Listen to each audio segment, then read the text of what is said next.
assunto. Eita, muda de assunto aí, porque o Marcelão está na área.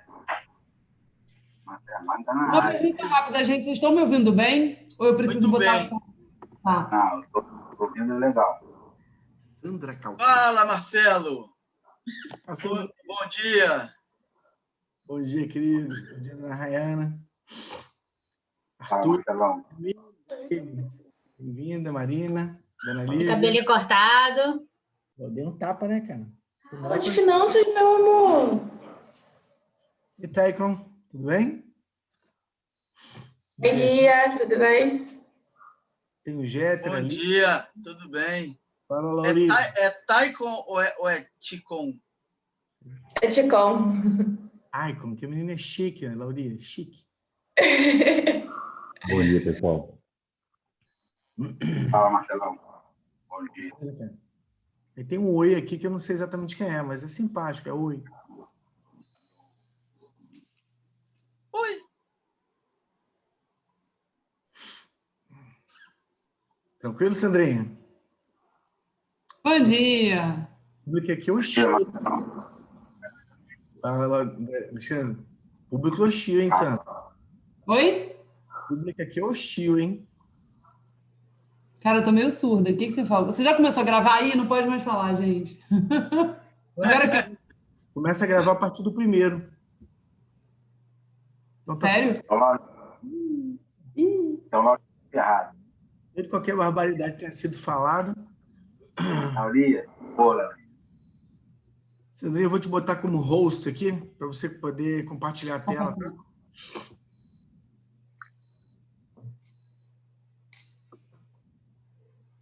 Já posso compartilhar? O que você acha? Não, aguenta aí, cara. 8 bola. Aqui é um grupo militar. Caramba, Sandra, por que você não está aparecendo na listagem aqui? Bom dia, pessoal. Bom dia. Não estou brincando. Ah, tá aqui, ó.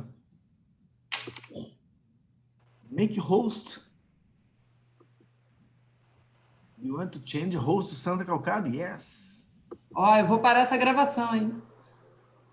Não, isso não. O pessoal Eu tô brincando, Marcelo, mas dá uma verifica aí, por favor, se você não perde esse negócio de gravação, por você ter me passado o host. Não, eu já dei mole alguma vez na vida e por acaso deu certo aqui. Não faço ideia o que deu, o que funcionou, mas segue gravando aqui, ó. Tá bonitinho. Tá, porque eu acho que você não precisa me passar o host para eu poder fazer o compartilhamento da tela. Teve uma vez que precisou, foi até numa apresentação que até o Laurinha fez, não foi, Laurinha? Mas é sempre bom ter mais de um host, porque senão o host caindo derruba todo mundo. Mas eu não fiz nem o terror. Fiz host direto. Vamos lá. Queridos, 8 bola. Somos todos aqui um grupo militar, que a gente não brinca com questão de horário, que é coisa séria. Deixo meu profundo agradecimento à Madame Sandra Calcado por ter se disponibilizado aí para bater esse papo com a gente aí sobre a vida real pós-IPO. Fala, Henrique, todo mundo acha que aquele glamour do IPO, que você faz roadshow, que passeia, pega jatinho, faz e acontece, não conhece o submundo do RI, com todas as suas benesses, felicidades e pedras no caminho, tá? Então, o objetivo do papo hoje é exatamente esse, pensando trazer a vida real, né? O backstage aí do IPO, tá? Sandra, divirta-se, né? O povo é perguntador. Pergunta importante, você prefere que as perguntas fiquem no final ou você se permite que o pessoal vá perguntando no meio do caminho? Lógico, gente, pode. Fiquem à vontade, por favor, para me interromper. Eu sou empolgadíssima e com o risco de falar demais. Então, me interrompa, por favor. 9h20, eu levanto a bandeirinha vermelha, tá? Então, rápida apresentação, querido. Sandra é amiga querida que a vida me deu. A gente se conheceu, de fato, lá na Wilson Sons, na época da abertura do capital da Wilson. Sandra fez o mestrado no COPEAD muitos anos antes de mim, coisa de 10 a 15 anos antes de eu fazer o mestrado. Ela é uma apaixonada por RI, ela é diretora lá do IBRE. Caramba, Thales, veio direto da noite, filho. Tudo bem? Bom dia. Firme e forte. Veio direto da noite. Mas a Sandra é uma apaixonada pelo RI, tenho certeza que vocês vão perceber isso na vibração da voz dela, como é que ela comenta tudo. Sandrinha, querida, obrigado e tá contigo, tá, querida? Bom, gente, primeiro, um super bom dia para todo mundo. Eu sei que é difícil estarmos acordados em frente a um celular ou um computador essa hora da manhã de domingo. Claro que ouvir o Marcelo é mais do que motivo para fazer isso. Agora, ouvir a Sandra, que vocês nunca viram na vida ou conhecem pouco, agradeço mesmo pela confiança, porque vocês estão aqui por conta do Marcelo. Então, eu realmente agradeço. A ideia é a gente bater um papo. Eu sou extremamente apaixonada realmente pela área de relações com investidores. Eu falo isso sempre e não tenho vergonha de falar. Foi graças ao Marcelo, eu tenho muito pelo contrário, uma honra. Graças ao Marcelo, eu hoje trabalho há quase 14 anos em RI. Ele foi o principal responsável, quando eu nem sabia o que era RI, a gente ainda estava aprendendo na empresa, né, o que era RI, e graças a ele, assim, eu sei que houve vários comentadores na minha carreira na área de RI, de finanças, mas o Marcelo acho que foi o primeiro, se eu tiver que listar alguém em RI, foi o primeiro que me colocou nessa história. Então, assim, agradeço aqui publicamente, está sendo gravado, mais uma vez, e assim, com o maior prazer. Quero agradecer também as pessoas que eu já conheço, que estão aqui, pessoas experientes de RI, poxa, já vi Rejane, vi o Barral aí, escondidinho, pode aparecer Barral. E outro, Alexandre, um prazer, né? Bom, vou ficar aqui repetindo André Lauria, galera do bem aí. A ideia, gente, eu fiz aqui 70 slides, não me matem, e transformei em 30, porque senão o Marcelo ia brigar comigo. Então, se a gente se empolgar muito, eu posso entrar no detalhamento maior ou eu posso pular os slides. Todo mundo está me ouvindo bem? Beleza. Então, vou lá, vou começar. Vou compartilhar a tela.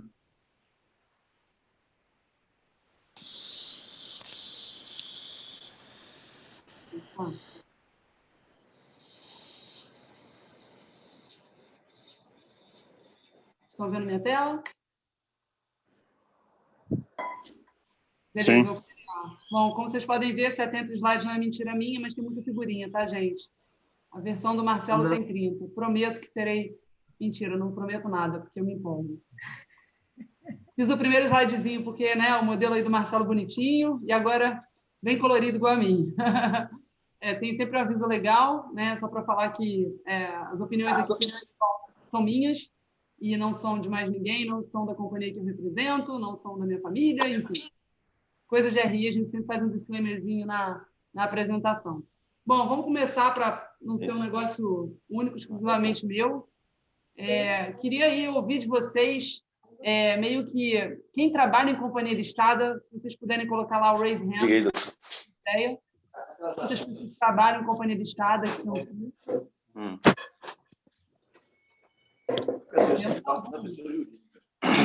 Temos aí 2 até o momento, né? Uhum. Será que são os 2 que eu conheço? Eu não estou vendo aqui. Mas, enfim. E agora, outra pergunta. Quem já participou, direta ou indiretamente, de um IPO? Eu abro separado. Né? Sim. Ou na própria área, ou que teve que dar informações para a área de RI, ou para a área de comunicação. Porque ele não fez a declaração de imposto de renda. Poucas pessoas também, né? Eu acho que tem gente com o áudio aberto. Pessoal, se puderem botar o áudio fechado, agradeço aí, tá bom? Sim. Queridos, olha o áudio fechado aí. Eu vou botar esse imposto de renda dele, já que não vai bater essa base de cálculo da receita. E, pessoal... Primeiro, ele vendeu mais de 20 mil reais em algum mês? Thales? Em um mês só, de uma Eu vez? acho que é Thales, não? Porque o outro está aberto. Marcelo, por favor, feche o microfone. Gente, você pode. Acabei botando aqui o Thales no mudo. Sandra, você está como host, bota mute all aí. Beleza. Agora foi. Vamos lá. Então, já vi que tem pouca gente que trabalha ou trabalhou, né, na área de RI ou que participou direto ou indiretamente de um IPO. Agora, com a maior sinceridade do mundo, tá? Porque 2 meses antes de eu trabalhar em RI, eu não sabia o que era RI, tá? 2 meses antes. Então, queria que vocês me falassem aí, quem nunca ouviu falar de relações com investidores?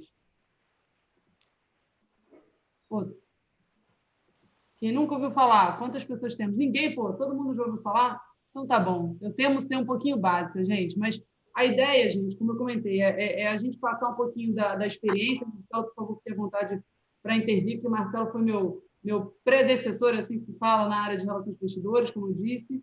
Então, quem quiser, fica super à vontade. Alexandre, já trabalhamos juntos. Barral, galera que conhece bastante RI. Regiane aí tem mais tempo de RI do que eu. Fiquem super à vontade, se eu estiver sendo muito básico, se vocês quiserem complementar. A ideia, gente, é a gente falar sobre esses 5 itens. Primeiro, falar um pouquinho do casamento da lua de mel. Depois, falar da vida real, da day after, ou seja, cara, vida real pós-IPO, como é que você está, como é que é um programa de RI eficiente. Depois, vou falar de obrigações. Obrigações, e aí essa parte realmente é punk, é pesada, porque a gente conta o dia a dia do RI, o que a gente tem de obrigação, como é que a gente faz toda essa parte não só de relações com investidores, mas de relações com todos os players do mercado de capitais, internos e externos da companhia. Vamos falar das interfaces com instituições, investidores e com as próprias áreas da companhia. Depois, os custos, né? Que às vezes a gente acaba subestimando o tamanho dessa brincadeira. A empresa fala, pô, vou abrir capital, coisa legal, maneiro, até a tal da área de RI, vou viajar para caramba, como o Marcelo falou, glamour total. Não. Vida real é outra coisa, os custos são realmente altos, já estou dando spoiler aqui, e vou falar um pouquinho dos pagamentos periódicos e, assim, da vida real que o RI ele tem que experienciar. E, finalmente, tem um quizinho que eu botei no final, se der tempo a gente faz. Falando da preparação do sonho, tá, gente? Recapitulando o IPO, a minha ideia aqui não é falar sobre o IPO, a gente pode ficar aqui semanas e semanas e semanas falando sobre a abertura de capital, adoro. Marcelo aí, papo para contar essa história também. A minha ideia é falar do dia seguinte. E aí, só para recapitular, como é que é o IPO? Você começa com um negócio que se chama de Beauty Contest, que basicamente é tipo um curso de beleza, vulgo dizendo, é a seleção dos bancos que vão fazer a coordenação da sua operação. Em paralelo, você também faz a seleção dos escritórios de advocacia, no Brasil e fora do Brasil. A companhia precisa ter um brasileiro e um estrangeiro. E aí, o que é engraçado é que no IPO é um casamento, a gente entende como um casamento temporário. Você faz um contrato com lua de mel e com data de separação, que a companhia vai ter um período ali junto com a galera com os mesmos objetivos e com diferentes participantes, mas com os mesmos objetivos e os mesmos interesses. E o mais engraçado é que todos os participantes se matam, realmente se esforçam ao máximo por desse casamento temporário. E eu vou dizer que, pelas minhas experiências, eu participei diretamente de 3 IPOs, um follow-on, é impressionante como é o melhor momento da companhia para fazer as coisas acontecerem. Eu falando com chapéu de companhia sempre, tá, gente? É realmente um casamento que todo mundo está ali para aquele objetivo final. Todas as demandas acontecem e todas as demandas são entregues. É impressionante e assim, é um sonho. Digamos assim, é um casamento que termina, mas é um sonho naquele período que pode ser de 3 meses, loucamente, quase impossível. Tem companhias que demoram 6, tem companhias que demoram 1 até 2 anos. Já vivenciei essas 3, 4 situações e realmente é o melhor momento da companhia para fazer as coisas acontecerem no momento que você precisa que elas aconteçam. E aí, para resumir, assim, os participantes dessa história toda da abertura de capital, você tem dentro do banco 4 áreas que diretamente fazem parte da operação.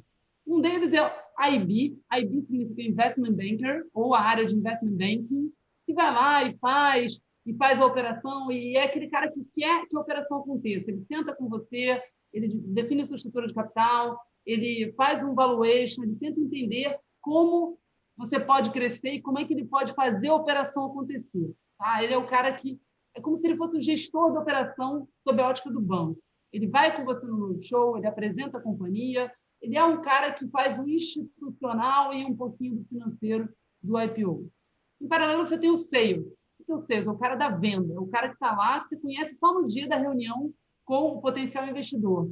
O cara vai lá, senta, é o cara que tem aquele relacionamento constante com os investidores, que vai vender o produto, vai fazer o tal do book building, que o Marcelo já falou em outras ocasiões, que vai sentar com o cara e vai falar, cara, quanto você tem, quanto você quer, como é que é a companhia, é o cara que vai executar essa operação, vai diariamente fazer esse acompanhamento do book building e do relacionamento sob a ótica do investidor. Tem um outro cara que vocês com certeza já ouviram, se vocês já ouviram falar de RI, com certeza vocês já ouviram falar de diferentes formas, que é o analista sell-side ou de research, que basicamente é aquele cara que faz aqueles relatóriozinhos de buy, sell, hold. Você já deve ter visto, compra e venda, aqueles relatórios que fazem análise sobre a companhia. Esse cara, ele também entra na operação, Só que existe uma coisa muito importante, que é o Chinese Wall. O que é esse Chinese Wall? Esse Chinese Wall tem que garantir que o cara do sell-side, que é o cara que vai contar a historinha da companhia de forma imparcial, ele não pode estar na mesma história e no mesmo contexto do IB. O IB é o cara que quer vender a operação a qualquer custo. Ele vai sempre tentar maximizar, botar o valuation lá em cima. Eles não podem se falar. Enquanto o sell-side é aquele cara que, teoricamente, entende bastante daquele setor, que vai fazer um valuation, que vai fazer todo um relatório de acompanhamento da companhia, desde o momento da IPO, e que vai fazer os relatórios de cobertura da companhia pós-IPO também. Então, teoricamente, o IB e o sell-side, eles não se falam, eles, teoricamente, não deveriam se falar, no sentido de fazerem valuations independentes, no sentido do IB estar junto com a companhia, o sell-side ser aquele cara do banco que vai fazer o valuation da companhia de forma imparcial. Sempre acontece, esses caras se falam, sempre acontece esse cara sempre botar para baixo, esse cara sempre botar para cima, e aí eles chegam a um fator comum, mas o ideal é que eles não discutam, tá? Basicamente é isso. E, finalmente, também tem uma outra área muito importante que as pessoas sempre se esquecem, que é a área de Corporate Access. O que é essa área? É a área que organiza aquela parafernália toda. Quando você vai numa operação, você vai no roadshow para fazer uma operação de IPO, um follow-on, é aquela pessoa que faz todo o livrinho bonitinho para você, faz a agenda, que contrata um motorista, que te leva, que te busca, se você precisa de algum apoio. Enfim, essa área, eu acho que é a área mais desgastante assim, em termos de back-office, né? Ela que faz tudo acontecer ali nos bastidores. Falei rapidamente também que a gente tem outros 2 players no sentido de defender os interesses da companhia, que é o Escritório de Advocacia do Brasil e o Escritório de Advocacia, Escritório de Advocacia no exterior, ou seja, você tem que ter pelo menos 2 escritórios que façam a legislação do Brasil e a legislação estrangeira, geralmente Estados Unidos, especialização nos Estados Unidos.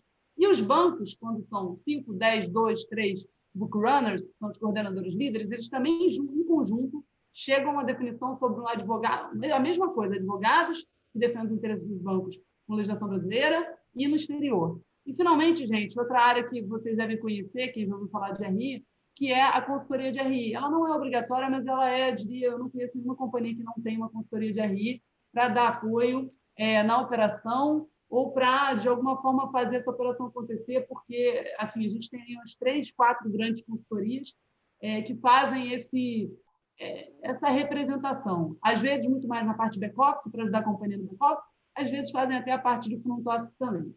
E também um outro player importante, mas que raramente é encontrado, eu já trabalhei numa companhia que contratou, quando você é maior, quando você é mais parrudo, ou quando você quer realmente parecer bem forte, é um advisor independente. É como se fosse uma empresa boutique, uma consultoria que vai te ajudar a fazer essa operação acontecer sem o viés dos bancos, tá? Sem o viés dessa galera aqui. Beleza, muito bonito, gente. Sandra, sim, fica à vontade. A MZ estaria enquadrada em qual? Naquela anterior, que é o...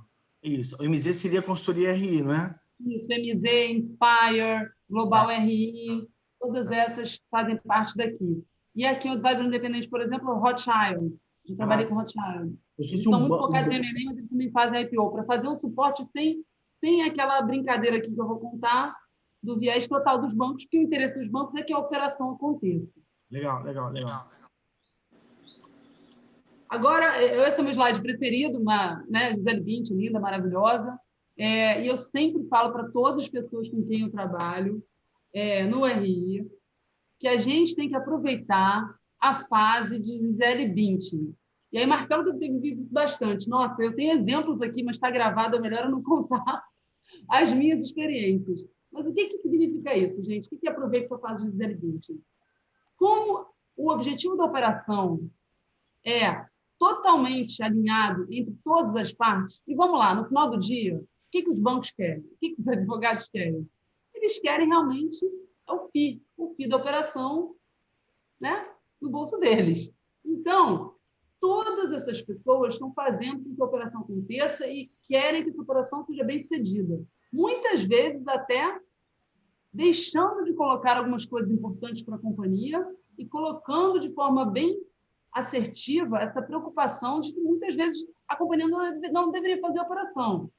Existem bancos que, né, que, de forma geral, são bastante imparciais, grandes e sérios, mas a gente pode encontrar algumas operações, graças a Deus eu nunca passei por isso, onde os bancos querem forçar a operação a acontecer.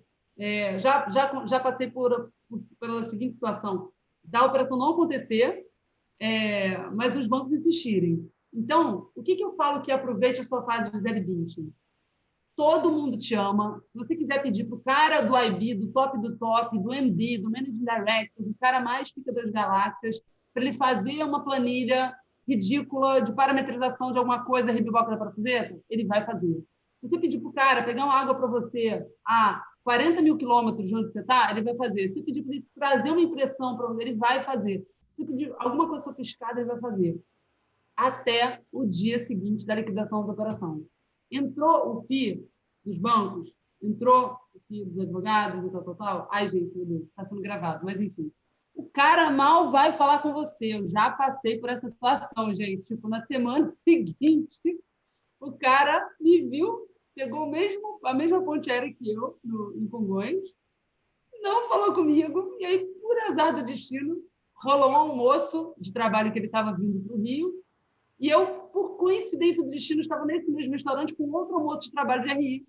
E aí, o cara com quem ele estava almoçando, se reunindo, eu conhecia profissionalmente. Aí o cara me chamou, enfim. Ou seja, foi no mesmo dia, gente. Então, a gente tem que tomar muito cuidado, porque a gente que está numa operação de IPO acha que tudo é lindo, acha que vai ter todo o suporte, acha que as coisas vão funcionar de uma forma tempestiva, fácil, tranquila, como elas funcionaram no passado. E não é assim, gente. Agora, então, a vida real. Como é que é esse dia seguinte? Antes de eu falar do dia seguinte, gente, vale a pena falar rapidamente do conceito de companhia aberta. Eu não vou entrar aqui nos detalhes de como funciona, o que é, o que não é. Vou tentar dar um overview, porque a gente tem aí 1 hora e não vai dar tempo de falar com maiores detalhes. Nós estamos à disposição depois para conversar.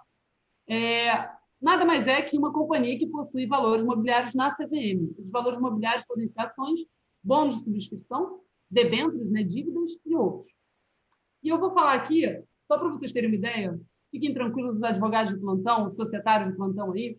Não sou advogada, somos engenheiros, né, Marcelo? Então, vou falar muito rapidamente sobre algumas das obrigações que as companhias abertas têm. Quando uma companhia emite ações, ela passa a ter, quando ela se torna uma companhia listada, ela passa a ter algumas obrigações para o resto da vida até ela fechar o capital.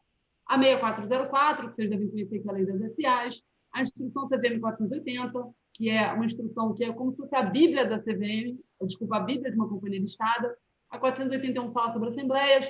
A 358 é uma instrução muito importante que vem sendo atualizada nos últimos anos quanto à divulgação de informações e negociação de ações.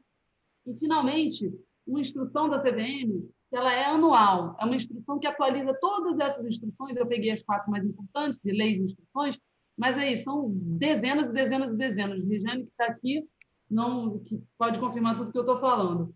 Mas, basicamente, todo ano a CVM solta essa instrução aqui, no início do ano, geralmente em fevereiro, fazendo uma atualização de todas as instruções e leis e colocando detalhes e inferindo, explicando, detalhando sobre o que deve ser feito naquele momento. Bom, beleza. Mas falando aí, o que tem a ver a RI com uma empresa aberta? Né? Uma companhia listada, ela precisa organizar e criar uma área de relações com investidores, que em 99,9% dos casos, ela é feita através de uma estrutura interna da companhia. Então, relações com investidores, como todo mundo já ouviu falar, e eu não vou entrar nesse mérito de detalhe, é uma área que basicamente faz a interface da companhia com os investidores e a interface do mercado com a companhia. Vale a pena, caso vocês queiram se aprofundar, no site do IBRE tem muito material gratuito ali para fazer download, tem um guia que é relações com investidores, super detalhadinho, bonitinho, fácil de entender, onde vocês podem estudar melhor a área de RI. Gente, isso aqui o Marcelo já falou 250 milhões de vezes, mas só para contextualizar o RI ele pode ser um RI de dívida ou de ações. O RI de dívida é aquele cara que faz o relacionamento com os credores e, assim, ele não é tão formal nem tão conhecido. As companhias geralmente têm áreas de RI de equity. Porque muitas vezes a área de RI de dívida ela é performada pelo próprio cara do financeiro que fez a operação acontecer.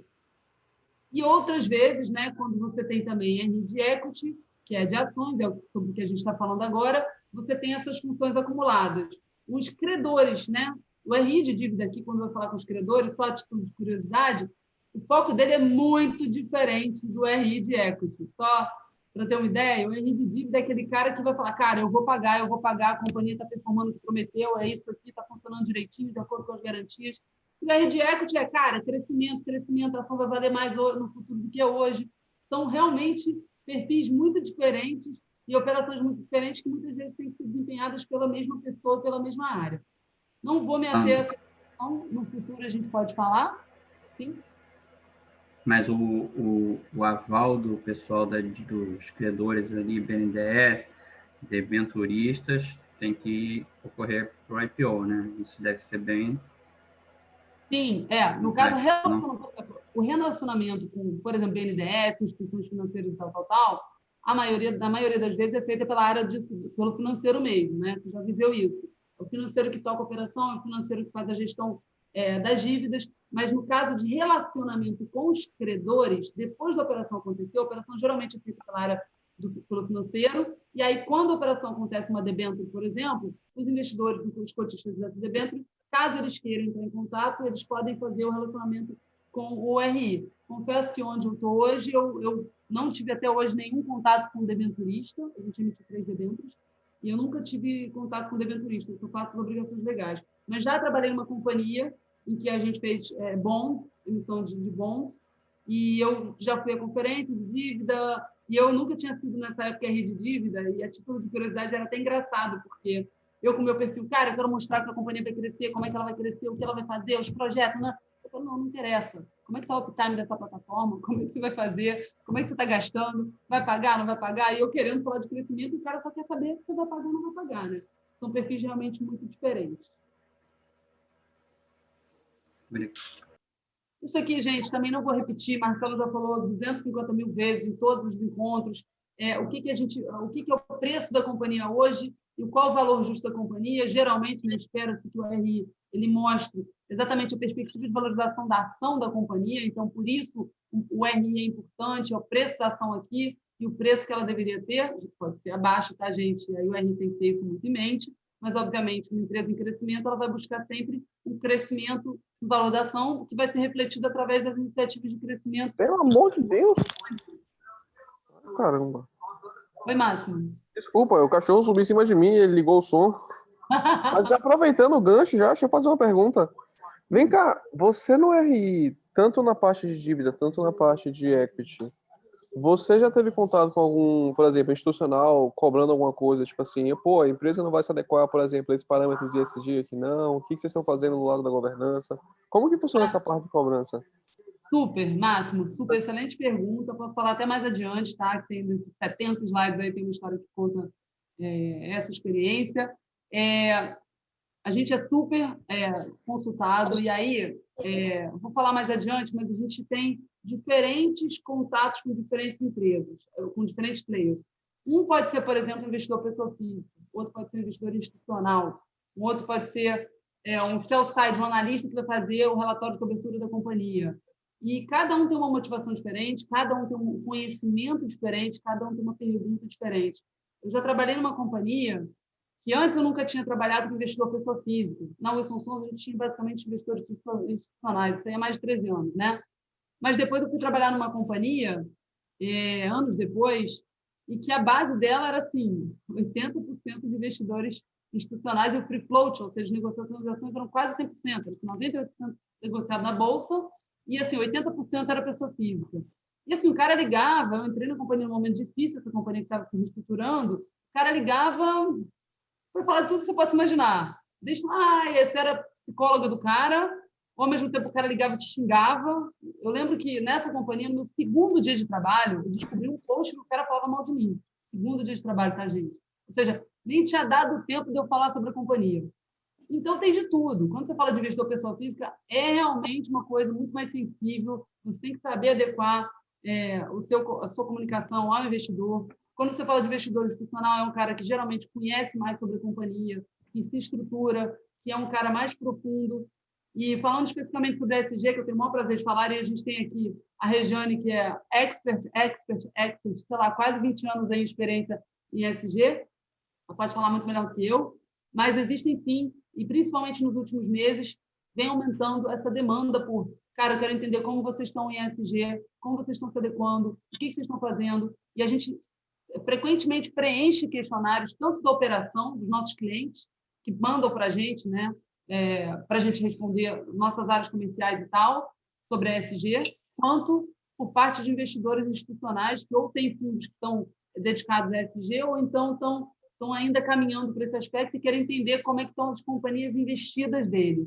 Isso acontece muito e eu acho assim, excelente, Máximo, porque vai forçar as companhias como um todo a se adequarem, porque a gente sabe que não é uma moda, falo pela companhia que eu estou, hoje eu sou responsável por essa frente na companhia, e a gente sabe, pelo menos na companhia que eu estou, a gente sabe que não é moda, a gente quer fazer isso acontecer e quer que isso seja realmente, que isso esteja no sangue de todas as pessoas, porque as companhias, de forma geral, até praticam, mas não sabem mensurar, não sabem analisar, e não sabem e não entendem, isso que é impressionante, não entendem que ESG seja uma forma, apenas uma forma de sustentabilidade e tudo mais, e não olham que isso traz retornos financeiros, sociais, qualitativos e quantitativos para a companhia.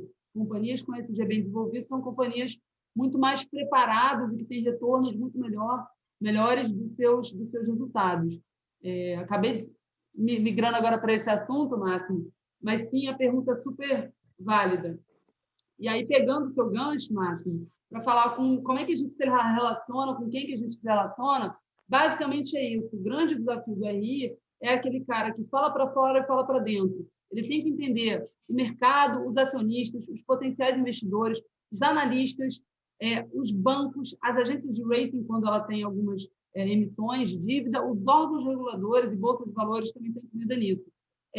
E nessa história toda, cada um tem um perfil diferente, cada um tem uma forma diferente de analisar a companhia, e, por outro lado, o RI também tem uma responsabilidade imensa no sentido de entender a companhia e traduzi-la ao mercado. E uma outra coisa que muita gente se esquece, não os RIs que eu conheço, mas muita gente se esquece, é que isso daqui é igualmente importante a isso daqui. Os caras que estão aqui, o financeiro, a área de vendas, operações, jurídico, RH, contabilidade, comunicação, novos negócios, elas precisam entender o que é trabalhar numa companhia listada, para a gente conseguir tangibilizar o verdadeiro valor da companhia para fora e trazer de fora a percepção do mercado para dentro. Esse é um resumo do que é a área de RI, mas eu vou falar agora, e essa que é a parte mais legal, das obrigações, né? Ou seja, vida real, dia seguinte. Se eu estiver falando muito rápido, gente, por favor, me interrompam, que eu tento falar devagar, mas eu vou me empolgando e acabo falando mais rápido. Não, tá legal, Sandrina. Tá bem legal, cara. Muito bom. Vai lá. Vou tentar desacelerar, porque eu estou muito rápido aqui na voz. As 4 grandes obrigações, a gente pode se estender mais ou menos em cada uma delas, tá, gente? Foi aí que os slides se transformaram em 70 e não em 30, principalmente nesse item daqui. Divulgação de resultados. Quais são as obrigações de uma companhia aberta? Ela tem, assim, 4 grandes frentes de atuação. A primeira é divulgação de resultados, eu vou falar um pouquinho mais adiante. A segunda é relacionamento com o mercado de capitais. A terceira é a existência, a própria comunicação, projetos e a própria gestão da área. E, por último, não menos importante, a parte de compliance, as obrigações legais que a gente tem por ser uma companhia aberta. Vamos lá. Falando de divulgação de resultados. Eu vou tentar, basicamente, a gente tem aqui 1, 2, 3, 4, 5, 6, 7, 8, 9, 10, 11, 13 itens aqui, que são itens obrigatórios ou de boa governança quando você está falando de obrigações de uma companhia aberta. Uma companhia aberta ela tem a obrigação de divulgar resultados, ela tem trimestralmente ao mercado, num prazo de até 45 dias depois do trimestre encerrado. Ela tem uma boa prática, uma obrigação de fazer uma conferência de resultados logo depois de divulgar o resultado. Vou entrar em cada uma delas, tá, gente? E aqui vocês vão ter hiperlinks para exemplos, tá, de divulgação de resultados, Nessa página aqui eu coloquei hiperlink só para o Jabá da Login, que é onde eu trabalho hoje. Nas outras páginas eu tenho hiperlinks para outras companhias, tá? A gente tem release de resultados, a gente tem divulgação de resultados que acontece logo depois da divulgação trimestral do release de resultados, onde você tem DRE, todas as informações financeiras, econômicas, operacionais sobre a companhia, fatos relevantes e comunicados ao mercado, website de relações com investidores, que é uma coisa que toda companhia listada precisa ter, e-mails alerta, não sei se vocês sabem, isso é super legal, é uma coisa boba, mas é super legal. Não sei se vocês sabem que toda companhia listada, por ela tem que ter um website de RI, e ela tem um pedacinho na página dela, geralmente em serviços aos investidores, alguma coisa assim, ela faz um item de e-mails alerta. O que é isso? Você pode se cadastrar para receber todos os tipos de comunicados que a companhia, quando protocolar na CVM, ela vai tempestivamente mandar para esse mailing list da base que ela tem. Outras obrigações que ela tem: reuniões one-on-one, que são reuniões com investidores, call com investidores. Quando a gente fala de call, pode ser Zoom, pode ser reunião, pode ser telefonema, pode ser qualquer tipo de interação, pode ser e-mail, conferências de bancos, eu vou falar mais adiante também, que são eventos que os bancos promovem, juntando todas as empresas, integrando investidores e companhias, às vezes de segmento, às vezes de tamanho, às vezes de tipo de operação. Roadshows, que são reuniões que podem ter um propósito específico ou não, de operação acontecer ou não acontecer, ou apenas visitar investidores de forma recorrente durante um curto período de tempo. Reuniões públicas, o Investor Day, o Site Visit, que eu vou falar mais adiante também, que são eventos públicos, são eventos restritos que você convida alguns investidores ou alguns analistas ou quem você quiser para apresentar uma das operações da sua companhia. Temos aí o relatório anual e prospecto de ofertas, por exemplo, quando você vai abrir o capital, você tem que fazer um prospecto, uma bibliazinha contando toda a história da companhia. Isso aqui, gente, eu vou passar rapidinho, porque isso é que fez a apresentação se transformar em setembro. Falei rapidamente do release de resultados, que é o relatório trimestral. Aqui tem o da Wilson Sons, nossa saudosa aí, Wilson Sons, quando a gente trabalhava lá, né, Marcelo? Que é um relatório que é também divulgado trimestralmente, como eu comentei, divulgado até 45 dias depois. O formato é livre, mas geralmente as empresas colocam as informações financeiras, operacionais, assim, não tem que ter 20 páginas, tem que ter 5 páginas. Eu já participei, trabalhei em relatórios com 30 páginas por mês, por trimestre, outros de 5, 6, tem de tudo, de acordo com o gosto do freguês, mas o mais importante é levar para o investidor o que aconteceu, de fato, na sua companhia. O Conference Call de resultados, gente, lembrando, se vocês se cadastrarem naquele mailing list, você recebe o release, o earnings release, quando ele for divulgado ao mercado. O Conference Call de resultados nada mais é que uma reunião onde pode ser por telefone, pode ser por webcast, e agora, sem falsa modéstia, a nossa companhia fez uma das primeiras, acho que foi até a primeira a fazer com tradução simultânea no Zoom. A gente aprendeu e acabou fazendo no Zoom com tradução simultânea. O que é isso? Logo depois da divulgação de resultados, a companhia, ela como boa prática e como obrigação, ela precisa apresentar para os investidores o próprio management, precisa falar o que aconteceu na companhia, reproduzir as informações do release e aproveitar o espaço para perguntas e respostas. Qualquer pessoa pode entrar. Sandra, mas eu não sou investidor dessa companhia. Não importa. Você pode entrar em qualquer apresentação de conference call de resultados. A companhia tem que te prover o canal e a companhia tem a obrigação de deixar isso claro em todos os comunicados dela. E geralmente ela acontece no dia seguinte. O que acontece em 90% dos casos? Você divulga o resultado no final do mercado, depois, uma coisa que eu não falei, ela é divulgada, ou o release de resultados ele tem que ser divulgado, qualquer comunicado ou informação ao mercado que faça com que a companhia possa ter um valor diferente, ou a percepção do acionista possa mudar no sentido do preço, ela tem que ser divulgada ou após o pregão ou antes de abrir o pregão. Isso serve para release de resultados, para comunicados ao mercado, eu vou falar mais adiante. Mas por que eu estou falando isso? Geralmente, as companhias elas fazem release de resultados depois que encerra o pregão e, no dia seguinte, elas fazem, geralmente, de manhã ou à tarde, enfim, respeitando sempre. Tem que tomar muito cuidado, porque, como a gente está falando para o mundo, e aí a maioria das companhias elas fazem com tradução simultânea, tem algumas companhias que fazem português e depois fazem inglês. Eu já trabalhei em companhias que fazem português e inglês, já trabalhei em companhias que fazem ao mesmo tempo com tradução simultânea. A gente contrata uma tradutora, um intérprete para fazer esse negócio. E o mais legal dessa história é que você tem um momento que você faz a apresentação e depois você abre para perguntas e respostas. Então, tem companhias que vão lá na apresentação fazer um slide, literalmente, de apresentação, porque o cara já teve a oportunidade de ler no vídeo de resultados, e deixa a sessão toda para perguntas e respostas. Lembrando que não tem limite, a companhia pode demorar 10 minutos, a companhia pode demorar 2 horas. É claro que se a companhia se planejar para fazer em 2 horas, o quórum dela vai ser limitado, ninguém vai ter paciência, nem tempo, nem talvez priorização para assistir 2 horas de resultados de uma companhia, a não ser que seja uma companhia gigantesca, que tenha um processo vigente, que atraia o cara para ficar. Mas, geralmente, é uma coisa que dura entre 30 minutos e 1 hora, tá? E aí, como eu comentei, ela é realizada por teleconferência, por webcast ou pelo Zoom. E aqui tem exemplos, a Proton, quem quiser ver, esse aqui é antigo, mas enfim, está aqui também o link. Fatos relevantes comunicados ao mercado. Tem uma instrução da CVM, como eu comentei, que rege as operações do mercado de capitais, que informa que as companhias precisam fazer tempestivamente ao mercado comunicados e fatos relevantes quando eles acontecerem. O que é um fato relevante? É qualquer coisa que possa fazer com que a sua percepção como investidor ou potencial investidor mude no sentido de compra ou venda da sua ação. Então, basicamente, quando você vai soltar, a companhia tem essa obrigação. Por que ela tem a obrigação de soltar o fato relevante?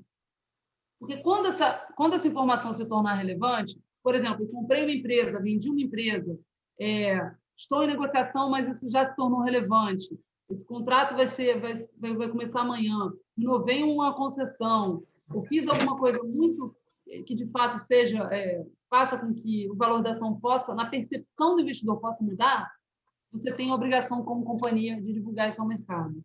E aí, lembrando que, geralmente, antes ou após o fechamento do mercado, a gente pode ficar aqui horas falando sobre comunicado a mercado fatos relevantes, porque realmente é um negócio que dá pano para manga, e vocês podem até comentar, Sandra, já vi companhia divulgar com um pregão aberto. Isso pode acontecer, são exceções, quando algumas informações vazam ao mercado e fazem com que, ao longo do dia, as ações fiquem assim, para baixo, e aí você tem que se comunicar com a B3 segura a negociação por, 10 minutos, você solta esse fato relevante ao comunicado ao mercado, geralmente fato relevante, e aí ela volta a operação ao normal. Mas isso não é de bom tom, isso não é uma boa forma de governança corporativa. Por quê? Porque você vai estar privilegiando a informação no momento que o mercado ainda está aí incorporando a informação. Hoje não tem informação. O website de RI, como eu comentei, ele tem que conter todas as informações que são divulgadas da CVM Bovespa, desculpa, B3. Uma coisa que eu não falei é que a regra da RI, gente, é protocolar sempre primeiro na CVM. Tudo tem que ser primeiro na CVM. O depois no website, no comunicado, no mailing list. A obrigação que a gente tem, as últimas informações estão sempre, as mais atualizadas são sempre no CVM. A CVM tem uma abinha onde ela coloca, você pode consultar todas as informações sobre as companhias, e as companhias reproduzem isso em seus websites. Ele é o veículo de comunicação mais eficaz da companhia, é aqui que você encontra tudo da companhia que seja público, ou seja, Sandra, eu trabalho numa empresa que é listada. O que está no website, eu posso divulgar? Fique à vontade. Tudo que está no website é público e você pode divulgar. Inclusive, planilhas que mostram todas as informações da companhia, historicamente falando.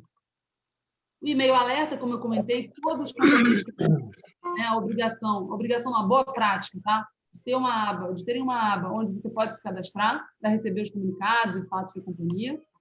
Reuniões one-on-one. É uma boa prática da companhia, quando ela abre capital, depois que ela tem como boa prática estar ali junto com o investidor e se tornar disponível para o investidor. São reuniões que podem acontecer no escritório da companhia, no escritório do investidor, podem acontecer em hotéis, em restaurantes, no telefone. O objetivo é esclarecer alguma informação específica sobre a companhia ou fazer um update do que está acontecendo nela e no mercado. O que é importante dizer aqui, gente, que as pessoas se esquecem disso, que não é de RI, é que o conteúdo ele não pode ser além do que já é público, do que já for público. Por quê? Porque o RI ele tem que garantir a tempestividade e a uniformização das informações para o mercado. Eu não posso dar uma informação privilegiada para o Marcelo porque ele é meu amigo e não dar para o Zé das Couves, que tem R$ 5 de ação da minha companhia. Não, eu tenho a obrigação em garantir que a informação dos da esquina seja a mesma informação que o Marcelo, top, ultra, mega investidor de bilhões e super top player da companhia como investidor, como acionista. Então, a gente tem que garantir que isso sempre aconteça. As reuniões são para esclarecer, explicar, dar mais cor a algumas coisas, mas nunca em passar números que não tiverem sido previamente divulgados ao mercado. A mesma coisa de call com investidores, são os objetivos semelhantes, né? O que a gente já falou nos objetivos de reuniões one-on-one. Por que one-on-one? One-on-one é 1 para 1, mas pode ser 2x1. O que é? Que são 2 casas, não 2 pessoas, não, tá, gente? Geralmente é por casa. Fundo de investimento 1, fundo de investimento 2, X1 companhia. Tá? 5 vezes 1. Não é Flamengo ganhou ou perdeu, não, tá? É 5 casas, 5 fundos de investimento com a companhia. Call com investidores, a mesma coisa. Conferência de banco, isso é muito legal, gente. Isso é muito legal, não sei se vocês ouviram falar. Ele, basicamente, o que são conferências de banco? São eventos que são promovidos pelos caras de research em parceria com aquela área do Corporate Access. Só para lembrar vocês, o research é aquele cara que faz aquele relatóriozinho de buy, sell e hold. Esse cara, junto com a área dele de Corporate Access, que é aquela área que organiza tudo, eles fazem esses eventos megalomaníacos maravilhosos, geralmente em hotéis gigantescos, onde eles alugam cerca de 2, 3, 4 andares do hotel inteiro, transformam os quartos dos hotéis em suítes para cada uma das companhias, e aí, ao longo do dia ou de dias, são eventos que podem durar 1, 2, 3 ou até 4 dias, eles colocam os representantes da companhia, cada um num quartinho, os representantes, Marcelo já passou por isso, os representantes dos fundos de investimento, eles vão lá, e aí tem um sistema super bem feito pelo Corporate Access do banco, onde os investidores falam, eu quero falar com as companhias XYZ. E aí eles vão lá e fazem esse match entre as janelas das companhias de disponibilidade, entre as janelas de disponibilidade dos investidores, que querem falar com várias companhias, e fazem esse match.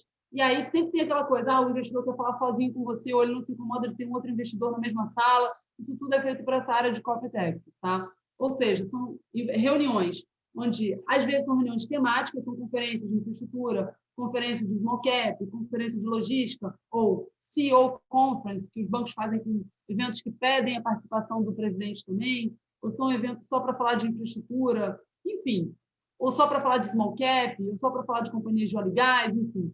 Eles acontecem, como eu disse, de forma bastante estruturada e organizada, com o objetivo de maximizar a participação das companhias com os investidores e os investidores poderem conhecer ou fazer updates de várias companhias no mesmo tempo, no mesmo lugar, fisicamente. Non-deal roadshows e roadshows. Basicamente, são reuniões daquelas que eu já falei de one-on-one. A diferença é que você vai fazendo pingadinho ao longo de investidores com os quais você gostaria de se relacionar. Eles têm 2 diferenças. Uma das coisas é a questão do tipo de operação. Você pode fazer non-deal roadshow sem nenhum interesse de fazer uma operação acontecer. Eu quero fazer agora um roadshow de 2 semanas em Nova York. Banco, você pede geralmente o auxílio de um banco. Muitas empresas estão fazendo isso de forma independente, cobrando, para garantir que os interesses do banco não aconteçam. Não sei se vocês entenderam, mas o banco, quando você pede para um banco organizar, e aí para a companhia é gratuito, o banco, geralmente, ele acaba chamando quem? Ele acaba chamando os investidores que já fazem o trade, que já negociam, que já são clientes do banco. Então, muitas vezes, quando você pede para um banco fazer um roadshow, e eu quero um tipo de investidor XYZ, o banco acaba te apresentando as mesmas pessoas ou pessoas que ele prefere conectar com você, porque já são clientes deles, ou outros que eles querem transformar em clientes. Beleza. Agora, existem companhias e consultorias de RI que acabam ajudando também de forma imparcial na execução desse tipo de operação. Ou seja, um roadshow sem nenhum interesse para fazer updates de investidores atuais ou buscar investidores novos. Isso pode ser no seu país, pode ser na sua cidade, pode ser em outros países, pode ser em vários países. Eu já fiz roadshow no Rio de Janeiro e São Paulo, já fiz roadshow 70 reuniões, 2 semanas, Nova York, Estados Unidos e Canadá. Já fiz roadshow de um dia só em São Paulo, já fiz roadshow de 2 semanas, 1 semana, enfim. A questão é, os roadshows, eles são sem objetivo específico ou com objetivo específico. O roadshow com objetivo específico é um roadshow com o objetivo de fazer uma operação, um IPO, um follow-on, enfim, você já tem aquele objetivo e aí você tem algumas restrições no momento de fazer essas operações. Não vou me estender muito aqui, não, senão a gente fica o dia inteiro, mas estou à disposição para conversar sobre isso também no futuro. Reuniões públicas também são reuniões que as companhias promovem com o objetivo de democratizar o acesso ao management da companhia. Porque, teoricamente, o investidor lá da Vascovos, ele pode ligar para você e o RI tem a obrigação de atendê-lo, quer seja por e-mail, por telefone e tudo mais, por algum canal de contato. Só que, às vezes, ele quer acesso ao presidente da companhia, ele quer acesso ao diretor e é mais difícil um cara que tem uma participação pequena na sua companhia fazer reunião com o presidente. Não que as companhias sejam contra, mas é mais difícil. E aí, essas reuniões públicas, elas vêm para solucionar e para conseguir democratizar o acesso à informação, onde geralmente o management vai e faz uma apresentação institucional sobre a companhia. Geralmente acontece em hotéis ou via PNEC, tem uma adesão geralmente de investidores individuais.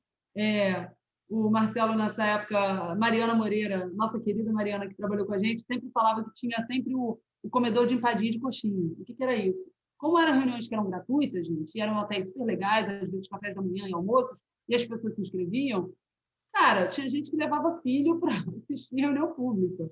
Então, era uma coisa realmente preocupante. Aí começaram a cobrar, sei lá, um valor simbólico de R$30, R$50, para realmente fazerem com que realmente os interessados naquela companhia fossem realmente parte do quórum que eles queriam, né, atender. Enfim. Falando de Investor Day de Site Visit. Isso aí foi um Site Visit que eu fiz há muitos anos, uns 8 anos mais ou menos. Eu estou aqui, ó, numa plataforma de petróleo. É um evento organizado pela companhia, geralmente para analistas ou investidores, onde você escolhe, você convida quem você quiser. Para quê? Para você tangibilizar o seu negócio. Quando você for falar de uma empresa, por exemplo, de plataforma de petróleo, você pode levar o cara na plataforma de petróleo. Parece simples, não é, né, gente? Porque tem limitações, de segurança e tudo mais. No caso da Login, por exemplo, a gente já fez no passado um site visit no TVV, no terminal de Vila Velha, que é um terminal container que a gente tem em Vila Velha. Na Wilson Sanz, eu já fiz site visit no terminal de Salvador. Foi muito legal. A gente levou 40 investidores, especificamente de um fundo que era relevante, uma participação relevante. Eles tiveram um encontro anual no Brasil, eram 40 caras, e aí fizeram essa reunião. A gente fez essa reunião de dia inteiro.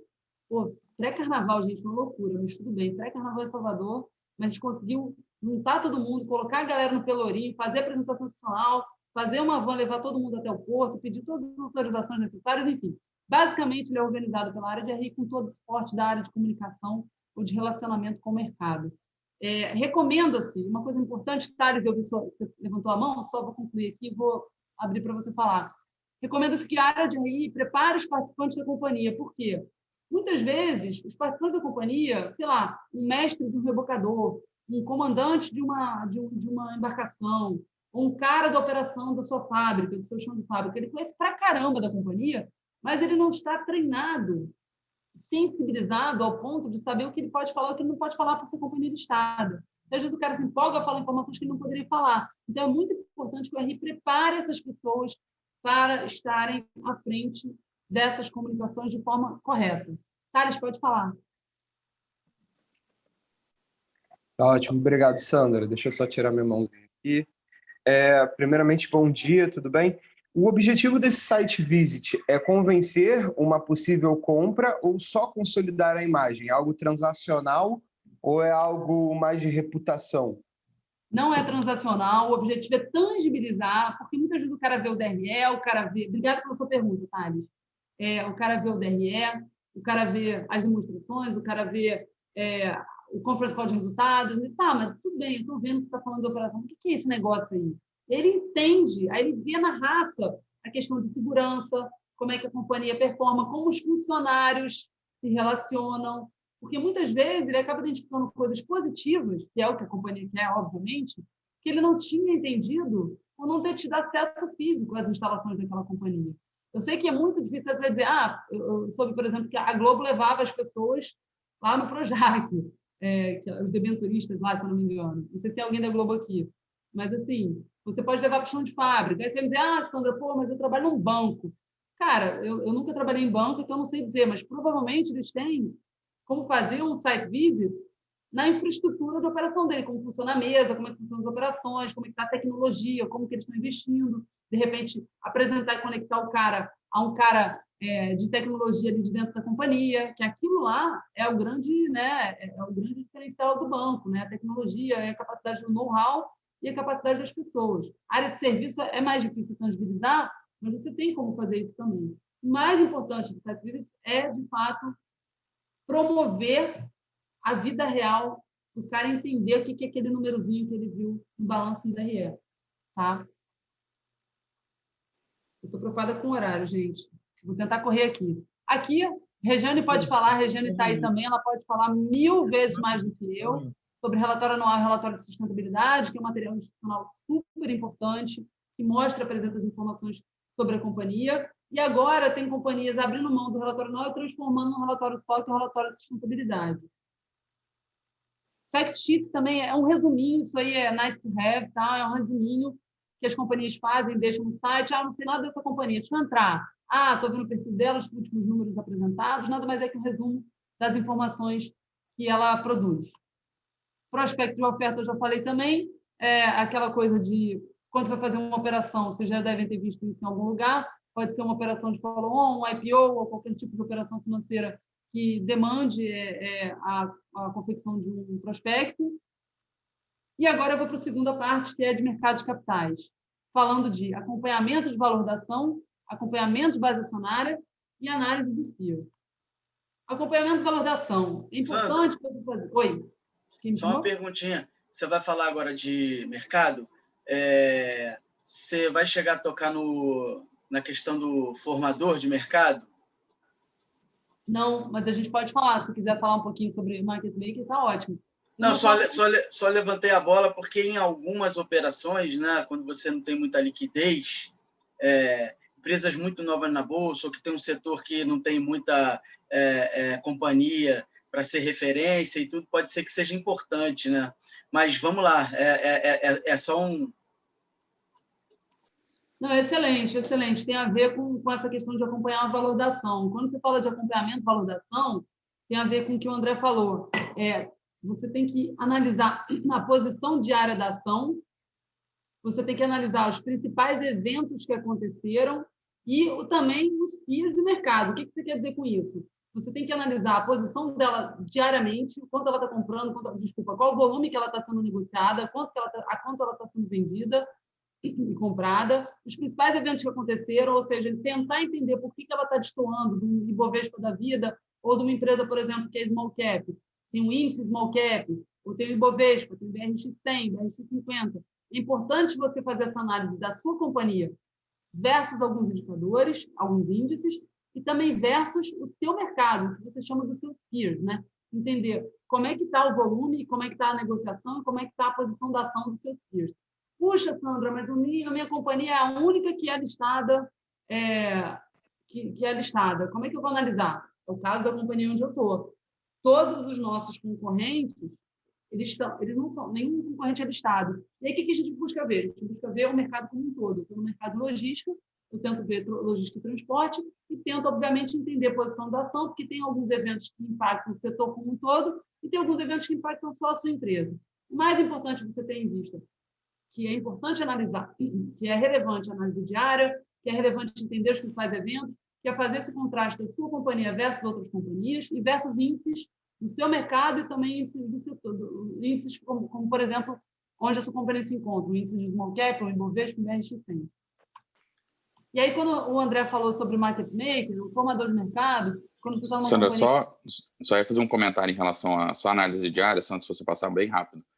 Eu estou vendo cada vez mais algumas empresas fazendo, inclusive, o relatório de análise de acompanhamento diário, divulgando internamente, naquela linha que você falou de já garantir o alinhamento. Assim, tem dois efeitos importantes, né? Óbvio, né? O primeiro, alinhamento de interesse, de você ter o próprio time olhando para o stock price e alinhado com o interesse de valor de mercado da empresa e do valor da firma. E um segundo, de já ter a turma que fala em site visit, que fala em situações de one-on-one, etc., também já vendo o que está rolando no mercado e também por dentro, né? Então, acho que é uma prática interessante. Perfeita colocação, Rodrigo.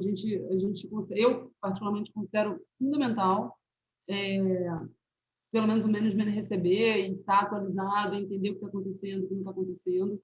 O management está envolvido, é fundamental, assim, quanto mais gente envolvida, e aí a companhia tem o desafio de fazer com que isso aconteça internamente, aquilo que eu falei, todo mundo quando fala de RI fica pensando no de fora, mas o de dentro é fundamental para o de fora acontecer direitinho. O de dentro tem que entender que, de repente, uma decisão errada ou uma decisão correta pode fazer com que a ação suba ou desça. E tem que entender que qualquer tipo de ação ela precisa ser feita sempre se lembrando que a companhia é uma companhia listada. E que realmente, e aí pegando o seu gancho, Rodrigo, até para desmistificar muita coisa, porque assim, o RI, tem alguns RIs aqui dentro conectados, gente, o RI recebe o tempo todo mensagem, WhatsApp ou qualquer coisa do management. Sandra, por que está caindo? Sandra, por que está subindo? O que está acontecendo? Assim, tem coisas que nós das RI sabemos, né, Regiane? Tem coisas que, assim, independem da gente. Por melhor que a gente seja, é claro, a gente tem que entender o que está acontecendo, a gente tem que buscar entender se houve algum tipo de vazamento de informação, a gente precisa entender, esclarecer o que está acontecendo e precisa estar realmente alerta para essas oscilações para cima e para baixo. Oscilações para cima também, tá, gente? São fatores de preocupação. Está subindo 10%. Eu não acho legal subir 10% sem nenhum motivo relevante, sendo sincera, porque traz uma instabilidade para o papel. Então, é muito importante, e aí, pegando o gancho do Rodrigo mais uma vez, a gente está alinhado e passar isso para toda a companhia, para a companhia saber o que está acontecendo, quais são as principais oscilações e entender quais são os principais eventos que impactam ou não no valor da ação. Eu posso falar que, na companhia que eu estou, mais uma vez, essa é uma opinião apenas minha, né? No compliance aqui, para o meu disclaimer, no passado, há 2 meses mais ou menos, a companhia onde eu estou, a gente sofreu no papel da ação, por quê? Porque houve uma série de IPOs sendo protocolados e aí o investidor estrangeiro nacional acabava tirando dinheiro de uma casa, de uma empresa, para colocar em outra. E aí, por quê? Você tem aí mais 60 papéis possíveis, né, e passíveis de emissão nos próximos meses, 60 a 80 companhias devem abrir capital nos próximos meses. E aí fica difícil. O investidor vai lá, analisa uma, analisa a outra, tira dinheiro de uma para colocar na outra. E muitas vezes não tem nenhum motivo, a companhia continua sólida, com os mesmos resultados, com os mesmos drivers, com o mesmo crescimento, com resultados excelentes. Então, é muito importante entender e acompanhar a posição diária em termos de volume negociado, em termos de quantidade de acionistas e posição acionária também, tá? A composição acionária é fundamental da gente conhecer. E aí, vai para o outro item, que é o acompanhamento da base acionária. Sandra. Oi, Leandro. Deixa eu só te fazer uma pergunta. Como é que é a atuação do RI quando você tem uma diferença bem relevante de valuation que a própria empresa faz e essas casas de research fazem do valuation da empresa, sendo que esse valuation que essas casas fazem pode afetar o IPO da empresa? Excelente pergunta, Leandro. Vou falar do pré e pós. Falando do pré, é uma novela. Existem operações que já foram quase que inviabilizadas por conta das diferentes valuations entre os bancos coordenadores e a companhia, porque a companhia tem seu valuation, os bancos coordenadores têm valuation e o research tem outro valuation. Então, os IBs querem botar lá em cima, a companhia quer botar lá em cima, mas dentro do que ela sabe, né? Ela sempre vai querer mostrar de fato o que ela faz.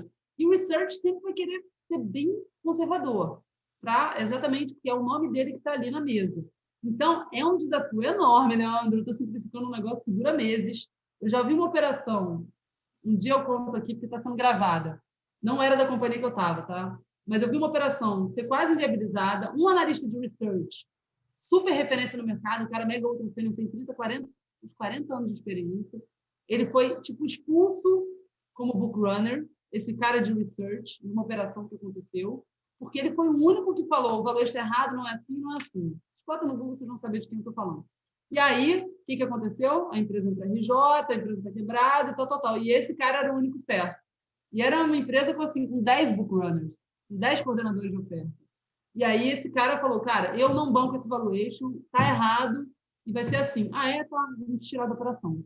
Então, isso aí pode acontecer, é um desafio grande, e aí esse ajuste tem que acontecer, que pode ou não inviabilizar a operação, para cima ou para baixo. Não é uma resposta fácil, tá, Leandro? E aí, no pós, eu posso falar do pós, que é uma coisa que todos os RIs vivenciam isso trimestralmente. O mais importante é você estar alinhado com os seus analistas de research, os analistas de research que cobrem o seu papel, e deixar claras todas as premissas, você utilizou premissas públicas, tentar pegar no modelo deles, que também é público, pedir para eles o modelo deles, tentar entender quais são todas as nuances, tentar entender que premissa ele está sendo agressivo ou não agressivo, e tentar mostrar para ele onde ele está errado, agora, sem passar nenhuma informação confidencial. Tá? É um trabalho que é muito importante, Leandro. Ele tem que ser feito no mínimo, trimestralmente, com todas as casas que você fazem a cobertura do seu papel. Excelente pergunta. Excelente. Bom, voltando aqui.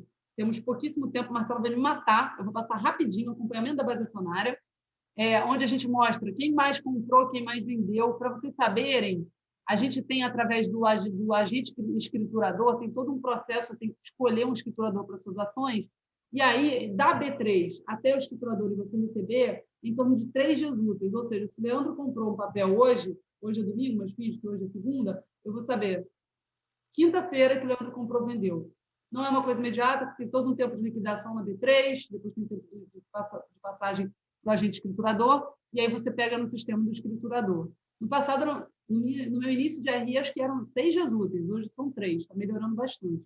É muito importante você entender quem mais comprou, quem mais vendeu, o que aconteceu, quando o cara comprou, se ele comprou baseado numa reunião que você teve, se ele vendeu baseado numa reunião que você teve, se foi num evento, se foi no pós, é muito importante, e os sistemas provêm isso de uma forma muito fácil, quem comprou, quem vendeu diariamente.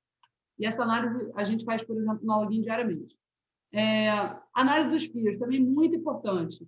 Não é só uma análise onde você tenta entender a estratégia dos competidores que são listados, sejam listados ou não, mas geralmente os listados, que é aí onde você tem informação pública, e também a oscilação deles em termos de resultado, receita, múltiplos, as coberturas dos investidores, dos analistas, sobre o papel deles também. Isso é muito importante ser feito em paralelo. Terceiro item, gente, é de comunicação interna. Comunicação interna, quando eu digo, tem tudo a ver com relacionamento com a companhia e com as pessoas que estão dentro da companhia. Primeiro, o CRM de RI, que se chama IRM na maioria dos casos, é uma ferramenta que vai mostrar toda a posição, todo o relacionamento. Todo mundo aqui conhece o CRM, que é Customer Relationship Management, que é o sisteminha onde você, como vendedor, você pega todas as informações sobre o seu cliente, o que ele faz, como você vende, quais são as informações.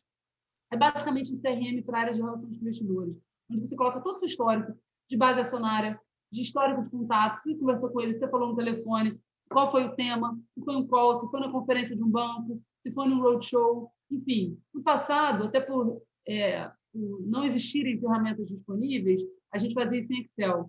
Graças a Deus, hoje isso está sendo feito em sistema. E aí você pode conseguir concatenar, existem sistemas muito legais que conseguem concatenar a posição acionária com todo o histórico seu com o cara, quando ele comprou, quando ele vendeu, porque, assim, que data foi, quanto ele pseudo lucrou na operação, pseudo porque é o preço médio, tá, gente? Mas o quanto no preço médio ele comprou, quanto ele vendeu, quando ele vendeu, se isso tem a ver com alguma informação que você falou, qual foi o tema que você abordou naquela reunião, enfim, o sistema resolve tudo isso. Perception Study também é um estudo sobre percepção do mercado, sobre como ele te conhece, como você está sendo visto, você como área de RI está sendo vista pela companhia. Existem empresas que fazem esse estudo de percepção, empresas independentes. Vou passar aqui para frente. Targeting é um estudo muito legal que pode ser feito internamente ou com a ajuda de ferramentas de tipo iPrio, Thomson Reuters, Bloomberg e outros, onde você consegue... porque assim, é o que eu sempre falo, isso para mim é muito importante. Eu sempre falo que você, como RI, você não pode... Se você, por exemplo, Leandro, tem uma grana e quer investir na Login, na empresa que eu estou, e aí alguém vai lá, você bota um preço que alguém quer vender, eu não posso falar, não, Leandro, não vai comprar, não. Gente, é livre mercado. Alguém quer vender, alguém quer comprar, acabou. Beleza, eu não posso evitar um investidor, um acionista de entrar no meu papel. Só que eu posso, sim, fazer com que acionistas que eu gostaria que fizessem parte da minha base conheçam a empresa onde eu estou. Então, o que eu vou fazer? Eu vou fazer um estudo de targeting primeiro, analisando o posicionamento da base atual, entendendo como é que está a base, como é que ela é dividida, o que ela tem, como eu gostaria que ela fosse, e fazer, literalmente, estudo de targeting para possíveis fundos de investimento que eu gostaria que conhecessem, ou que já me conhecem, que já foram investidores ou não, no Brasil e no mundo, e fazer isso de forma estruturada. Isso pode ser feito através de tipo cold call, na cara de pau, você mandar mensagem e tentar fazer, a gente já fez assim. Isso pode ser feito através de um banco, isso pode ser feito através de um advisor, através de contatos que você tenha na companhia, enfim. Isso tem várias formas de você fazer isso. Isso é super legal, se vocês quiserem no futuro eu posso falar sobre isso. Relacionamento com a mídia é muito importante, gente, porque a área de RI, ela tem uma interação muito, muito, muito forte com a área de comunicação externa, com a assessoria de imprensa da companhia. Muitas vezes o RI, eu acho que em todas as companhias que eu trabalhei, o RI era constantemente acessado para exatamente fazer esse filtro, entender se a comunicação que vai ser dada ao mercado, quer seja no LinkedIn, nas mídias sociais como um todo, ou numa entrevista no Valor Econômico da Vida, se elas vão conter as informações que possam ser contidas numa companhia listada. É muito importante o profissional de RI ter assim, grudado com a área de comunicação. Graças a Deus, eu sempre tive excelentes relacionamentos em todas as companhias que eu trabalhei, agora também excelentes. Assim, estamos muito juntas, assim, trabalhamos integradas para fazer com que as coisas sejam feitas da forma correta. Isso é muito importante. Gestão das políticas, gente. Estou quase acabando, Marcelo vai me matar, temos 10 minutos, né, Marcelo, para perguntas e respostas. A companhia, quando ela é listada, ela tem que cumprir, no mínimo, 2 políticas de divulgação de informações, como vocês já viram algumas obrigações que eu já falei, e de negociação de ações. Porque as pessoas que estão na companhia, elas são pessoas vinculadas, elas têm acesso à informação privilegiada. E, para tal, elas precisam seguir determinadas políticas de negociação de ação, de forma que o Zé das Couves tenha o mesmo acesso à informação do que ela. Se eu hoje, Sandra, tenho uma informação da Login que vocês, mercado, não têm, eu não posso comprar nem vender, mesmo que eu perca dinheiro. Eu tenho que seguir essa política. Agora, todo mundo que entra na companhia, ela assina essa política. Vocês devem pode pedir uma lista de quem é considerada pessoa vinculada ou pessoa com acesso sensível, com informação sensível, cada companhia chama de uma forma diferente. E a área de RI é responsável por fazer a gestão dessas políticas. Muitas vezes, em todas as companhias que eu trabalhei, as pessoas ligam: pô, Sandra, posso comprar ou vender hoje? Aí eu falo: você está com algum projeto relevante? Tem alguma informação que esteja na sua mão que o mercado não saiba? Tem algum projeto que pode acontecer nos próximos 6 meses? Não, beleza. Então, tem a regra, mas tem também o bom senso de cada um. Porque que a gente fala? A companhia tem que cumprir as suas regras, mas assim, a companhia tem que cumprir, mas é a pessoa física que vai ser penalizada e que vai ser julgada se ela sair, se a companhia provar que ela passou a política, que ela instruiu as pessoas vinculadas a se performarem de determinado comportamento, é responsabilidade da pessoa física seguir essa questão. Bom, gente, agora, finalmente, é aí que eu vou falar um pouquinho de custos depois, que é o grande barato. Quais são as obrigações em termos de orçamento? A gente gasta com viagem, com conferência, com roadshow, com reuniões, Brasil e mundo. A gente gasta com relatórios trimestrais, porque a gente tem que ter todos os protocolos, que a gente, além da gente ter que fazer em 2 línguas, português e inglês, a gente geralmente contrata tradutores para fazer a tradução, ou a gente faz, ou a gente pede assessoria. Teleconferência, a gente contrata ou um Zoom da vida, ou uma empresa para fazer o webcast. Reuniões públicas, você tem que pagar um lugar, um hotel, um evento, um site visit também, gasta-se. O website de RI, a mídia, o relatório anual, eventos internos, porque é aquilo que eu falei, a gente tem que traduzir também o que é trabalhar numa companhia listada, as principais pessoas, as pessoas que tocam a companhia, site visit Investor Day, pagamentos periódicos, que eu vou falar rapidinho, treinamentos, consultoria e outros. Aqui eu vou pular, porque não dá tempo falando sobre metas, tá?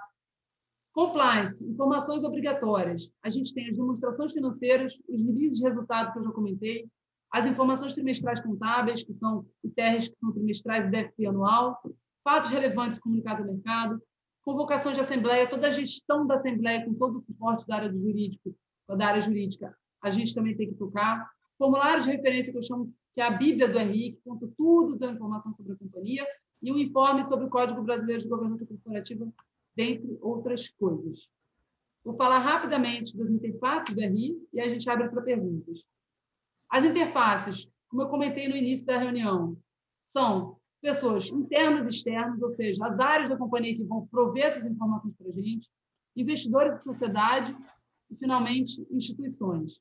Falando de interno, a gente tem conselho de administração, a gente tem diretoria executiva, a gente tem os comitês e a gente tem os colaboradores como um todo.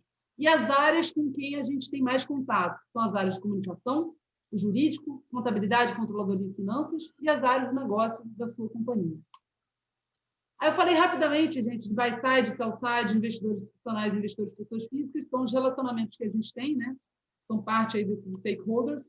Falei rapidamente de buy-side, o investidor é o cara que faz a gestão do fundo de investimento. O sell-side, como eu comentei, é aquele carinha que faz o relatório de cobertura, ele geralmente está atrelado a um banco, ele faz aqueles relatórios de buy, sell e hold. Os investidores institucionais são investidores, fundos de pensão e tudo mais. E pessoas físicas, que eu já comentei. Relacionamento com Bolsa de Valores e CVM e com a mídia. A gente tem que se relacionar no sentido de cumprir as regras, de disseminar a cultura de companhia aberta e esclarecer ofícios, que porventura a gente receba. Muitas vezes a CVM manda ofícios pedindo esclarecimento sobre algumas informações da companhia que não tivessem sido bem apresentadas ou onde haja alguma dúvida. E com a mídia, eu já comentei com vocês, é muito importante, muitas vezes a gente está relacionado, a gente participa de entrevistas ou a gente faz esse filme que ajuda a companhia a fazer entrevista, garantindo que a informação saia da forma adequada, preservando essa questão de uniformidade da informação. E, finalmente, gente, juro, 2 slides, custos. Aquilo que eu já falei, né? Tudo aquilo que eu já falei no outro slide, mas vou falar agora um pouquinho de pagamentos periódicos, para a alegria de todo mundo. Só para vocês terem uma ideia. O que é isso? Tem pagamentos à CVM, que essa taxa é uma taxa trimestral, que é feita de acordo com o patrimônio líquido da companhia. Vou falar que no patrimônio líquido onde eu estou, a gente paga R$3.000 a cada trimestre. A B3 tem uma taxa, que é uma taxa anual, que ela é de acordo com o capital social da companhia. Hoje a gente paga cerca de R$112.000 por ano. O pagamento, esse aí, gente, nossa senhora, esse realmente é desafiador. Do agente escriturador, que são, sei lá, 3, 4 bancos que fazem, e o serviço realmente de 1 ou 2 só que é bom, e esse 1 ou 2 é o serviço mais caro. Você paga, geralmente, tem uma regrinha lá, mas simplificando, ele oscila de acordo com a quantidade de acionistas que você tem. Se você tem uma companhia de, sei lá, 20 mil acionistas, você paga 30 mil por mês, tá? Só para ele fazer custódia e ações. Headcount, diretor de relações investidores, gerente de investidores, especialista analista, aí estou fazendo uma conta de padeiro aí, bota aí mais de 1 milhão por ano. Divulgação de resultados, você gasta com webcast, com as traduções, com as transcrições, não sei se vocês sabem, mas todas as companhias com boa governança, além delas disponibilizarem no site as apresentações, as gravações das apresentações em português e inglês, elas também divulgam as transcrições, tudo que foi falado por escrito, nas teleconferências, isso é super legal. É bom para a gente analisar o setor e tudo mais. Isso aí custa cerca de 9 mil por trimestre. E, finalmente, pagamento mensal a consultorias de RI, que fazem toda a parte de infraestrutura. Por mês, até 40 mil já vi companhia. Com 5 mil, já vi companhia com 40 mil reais por mês. O que eu estou querendo dizer no final do dia? Cara, alguns milhões de reais por ano. É muita coisa. Gente, agora eu tenho um quiz sobre mitos e verdades com a IPO, mas eu acho que, como a gente tem pouco tempo, eu prefiro abrir para perguntas, senão eu vou ficar aqui só falando e não dando oportunidade de vocês participarem. Se eu puder aqui inaugurar, Marcelo. O Sandra, você falou um pouquinho ali da relação do RI com o buy-side, falou ali da reunião one-on-one e tal. Queria, assim, entender quais são as principais dúvidas, eles abrem o modelo deles para vocês, dado que você só pode falar o que já foi divulgado pela companhia, como é que é essa reunião ali, de fato? O que eles mais querem saber? Quais são as principais dúvidas? Excelente pergunta, Arthur. Obrigada. Eu acho que existem diferentes tipos de buy-side, de analistas buy-side. Alguns, a maioria não passa o modelo, mas alguns falam quais foram as premissas utilizadas para eles chegarem àqueles números. Eles falam, olha, a minha receita por ano é isso daqui, meu EBITDA é isso daqui, minha geração de caixa é isso daqui. Cara, faz sentido essa premissa aqui? Tudo que for público eu vou falar. Agora, tem uma coisa, gente, isso está sendo gravado, mas eu não tenho problema de falar. Tem uma coisa que eu detesto, é o que eu mais detesto. Se tiver algum analista me ouvindo, Regiane está aqui, vai concordar comigo. Eu detesto com todas as minhas forças. Quando o analista, sell-side ou buy-side, fala assim, mas é o sell-side, tá, gente? Tá quente, tá frio? Eu odeio, eu não respondo. Porque eu não posso dar guidance. Se minha companhia der guidance, show, tranquilo. Mas se minha companhia não protocolou na CVM o quanto ela espera de crescimento, o quanto ela espera de de projetos e de exposição para os anos seguintes, eu não vou falar, mas Sandro, dá um cheiro aí, faz sentido? Eu não respondo, eu detesto. Então, Arthur, respondendo a sua pergunta, existem diferentes formas, eles mostram as premissas, tem alguns que mostram assim, o Excelzinho no modelo, não mostram o Excel com as fórmulas, mas mostram o Excel no modelo, aí você dá uma olhadinha, e aí você, obviamente, no que você puder falar com relação às informações públicas, você fala, cara, olha só, a gente já falou sobre esse negócio é assim assado, olha isso aqui, a gente vai entregar mais isso daqui, de repente dá uma olhada nesse item, mas sempre respeitando as informações públicas. Perfeito, obrigado. Sandra, a André está falando aqui. Sandra, Oi, Ana Maria, tudo bem? Tudo bem? Tudo bem, e você? Ótima apresentação, parabéns. Mas a minha pergunta é o seguinte. Gente, a Ana ela é a responsável pelo 30% Club, depois a Ana pode até se expor aqui, é uma pessoa, poxa, de mercado aí, uma experiência enorme e, assim, uma honra estar aqui com a presença dela, gente. Eu que agradeço também, Sandra. Mas, Sandra, é o seguinte, uma dúvida que eu tenho. No prospect para IPO, a formação, o tema Conselho de Administração é algo que está na mesa? E como é definido, quem define a composição e como convida os conselheiros? Você podia compartilhar com a gente a sua experiência? Com certeza, excelente pergunta, Ana. Esse é um assunto que, em teoria, a gente vê, vamos lá fazer um curso de formação de conselheiros, vamos nos capacitar e tudo mais. O que a companhia olha de forma geral? Quem define? Geralmente são os administradores da companhia, junto com o dono da companhia, quando é uma companhia totalmente fechada, você tem um sócio, 2 sócios, 10 sócios, eles definem o seguinte: quem é importante, quem que a gente precisa colocar aqui, qual é a composição ideal um conselho de administração que possa, com diversidade e com o que a gente precisa em termos de expertise, compor o conselho de uma maneira eficiente. E aí, dentro do conhecimento deles de mercado, eles vão procurar, eu estou numa empresa de, estou numa empresa de óleo e gás. Cara, eu tenho que ter um cara que entenda de regulação. Eu tenho uma operação fora do Brasil, eu tenho que ter um cara que entenda, de repente, ou uma mulher que entenda de como funciona a exploração e produção em outro lugar onde eu faço a operação, onde eu pretenda fazer. Eu tenho que ter uma pessoa mais velha, uma pessoa mais nova, uma pessoa que, eu quero ter um incremento em tecnologia. Vamos trazer uma pessoa com muita experiência em tecnologia? Eu preciso de diversidade. Vamos trazer uma pessoa que tenha um conhecimento em diversidade ou que consiga realmente fazer com que essa agenda esteja dentro da companhia. O conselho de administração, gente, a Ana sabe falar 1000 vezes mais do que eu, porque ela, fundadora, responsável pelo 30% Club aqui no Brasil, e é conselheira de companhias e tem uma experiência enorme. Então, a Ana pode responder melhor do que eu, mas, assim, dentro da minha experiência, o que eu posso falar é que os administradores, os sócios da companhia, antes dela ser listada, eles procuram discutir quais são as expertises necessárias para aquela companhia, de forma que o conselho não seja um conselho no papel, seja um conselho que traga competências que aquela companhia precise ou que traga competências que eles gostariam que a companhia desenvolvesse no futuro. O conselho de administração não é o conselho para fazer execução da operação, para ver se a conta está certa, para ver se o cara está fazendo a operação direitinho. Ele vai estudar e ajudar a companhia na composição, no momento do IPO, e vai trazer, por quê? Uma companhia com um conselho bem distribuído, bem baseado e com um conselho de bom porte, com uma boa diversidade, ela vai atrair investidores mais adequados e mais interessantes para a sua base. Uma companhia que faz, vamos botar o Zé das Cores, outro tio, não sei quem, outro acionista. Não. O investidor vai querer entender, e no site ele vai entender. No prospecto, ele vai ler todo o currículo de cada um dos conselheiros. Cara, não, a companhia vai crescer. Tem um cara que é expert nisso daqui, que vai ajudar a companhia a se desenvolver nesse assunto. Então, é muito, muito, muito importante, que eu pequei aqui por não ter abordado isso.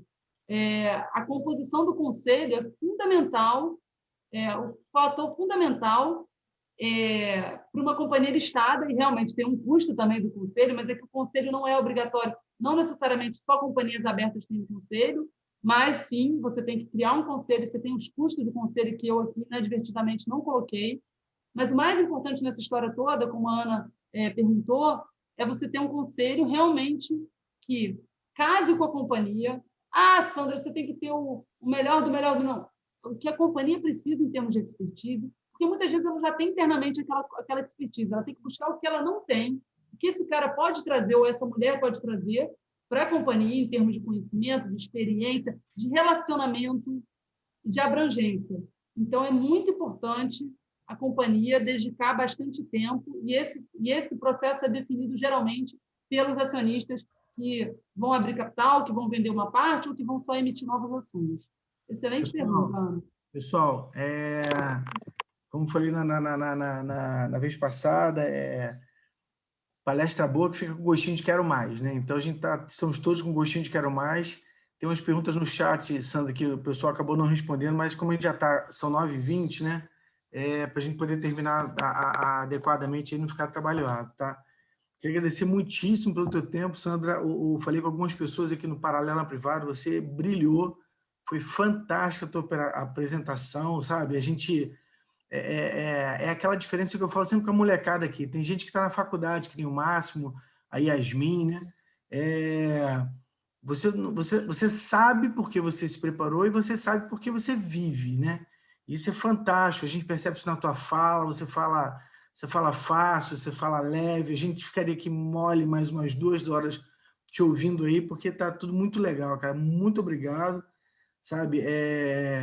Tem aquela hora agora que a gente tira a fotinha de todo mundo, então se vocês puderem abrir a nossa câmera aí para a gente poder fazer aquela fotinha de fechamento aí do bate-papo, por favor.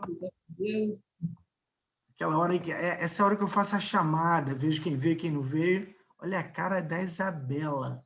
Só perde para o cabelo despenteado do Thales, mas vamos lá. Vamos lá, gente. Se puder não mandar mensagem agora, para poder não cobrir o rosto da turma aí, agradeço. Assim, ó. Primeira página, o sorrisão. Vamos lá. Primeira turma foi. Vamos mudar de página aí, segunda página aí, ó. Olha, Yasmin, falei de você agora. Hoje não dá para abrir. Não vem com essa não, Rodrigo. Não mete essa bronca, não. Vamos lá, gente. Sorrisão, sorrisão, sorrisão. E agora? Vai, Maria Luísa. Acabou? 1, 2, 3 e... Pronto. Chamada virtual feita. Queridos, a Sandra é figurinha fácil. Você encontra ela fácil demais no LinkedIn. Tenho certeza absoluta, se você ficou com alguma dúvida, eu asseguro que a Sandra vai ter prazer em sanar essa dúvida para vocês. Um pedido, né? O objetivo do grupo aqui é a gente poder levar a Sandra falando para o resto do país inteiro. Essa que é a meta, sabe? Então, qual é a ideia? Quando eu botar lá no LinkedIn, se você puder fazer a gentileza de comentar, porque quando você comenta, as pessoas que te conhecem vão saber do grupo, né? E se você puder recompartilhar, né? Compartilhar, repetir na sua linha do tempo ali do LinkedIn, eu agradeço muito, tá? A gente está no LinkedIn, a gente está no Instagram, a gente está no WhatsApp, a gente está no YouTube. Então, a ideia é levar conhecimento para o país inteiro, tá bom? Sandra, palavras finais, aí você tem 1 minuto. Eu duvido que você consiga. Só posso falar obrigada, gente. Obrigada, Marcelo, pela oportunidade. Você sabe que eu tenho você como referência pessoal, profissional. Você não pode falar aqui porque palavrão. Enfim, você é brilhante. Obrigada a todos que estão aqui. Pô, adorei rever alguns. Alexandre, Henrico, Rejane, a Ana, que honra, André, um pouquinho mais. Barral apareceu, gente. Muito legal. Barral da Loguinha aí há muito tempo já trabalhou com o Marcelo. Obrigada, de coração. Meu aluno, legal. Tô velho. Leandro Barral foi meu aluno. Tá vendo? Tá vendo? Muito tempo que eu não falo com Sandra, desde sexta, né? Gente, olha só rapidamente aqui para a gente encerrar, né? Semana que vem, né? A gente vai ter uma sequência de pessoas já agendadas para falar com a gente, né? A Isabela Gerck vai falar com a gente sobre trabalho, né? Perspectivas, ela está aí no grupo. Rodrigo Coutinho, que está aqui no grupo, vai falar com a gente depois sobre Analytics, é um tema que a gente está animado de falar, né?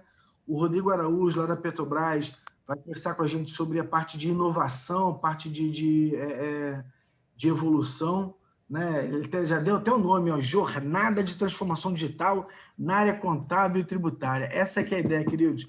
eu não quero blá, blá, blá aqui. Aqui a vida é real, é o profissional que está lá na trincheira, lá Indiana Jones, né? O pessoal mais novinho, não lembra mais Indiana Jones, era um arqueólogo, explorador, e ele depois trazia tudo para a sala de aula. É o que a gente está fazendo aqui, eu só estou trazendo o pessoal da trincheira, lá do campo de batalha, lava o rosto, fala um pouquinho com a gente aqui da experiência.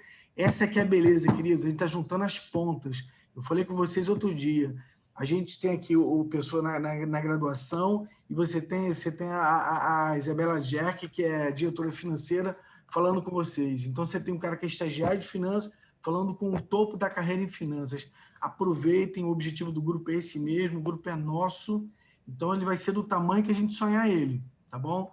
Então, conto, eu agradeço e peço já o apoio de vocês para a gente divulgar o máximo possível, né? Para a gente chegar no objetivo, que é isso mesmo, é levar finanças, eu boto sempre no final da mensagem.